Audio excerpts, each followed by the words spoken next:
তো দেখো গাইস, এখন হেঁটে হেঁটে চলে যাচ্ছে আমাদের যেখানে চিপস রাখা হয়েছে ঘর তোলার জন্য সেখানে। চলো আমাদেরকে গিয়ে একবারেই দেখাবো। তো এসেও পড়েছে অনেকটা। তো আমাদের বাড়ির কাছ থেকে প্রায় মানে আমাদের বাড়ি থেকে যে বেরিয়েছি প্রায় 2 মিনিট হয়েছে। তো এখন আমরা হেঁটে হেঁটে যাচ্ছি। তো চলো গিয়ে তোমাদেরকে দেখাই। তো দেখো গাইস, রাস্তার ধারেও এসে পড়েছে। এবার চলো চিপসের ওইখানে গিয়ে চিপসের ওখানে যাওয়া যাক।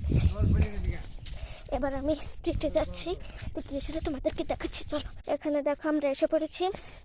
এই যে আমাদের চিপসগুলো কাপড় দিয়ে ঢাকা দিয়ে গিয়েছিলাম, মানে ঘোড়া দিয়ে গিয়েছিলাম আর কি, ভুলে বলেছি। বাই।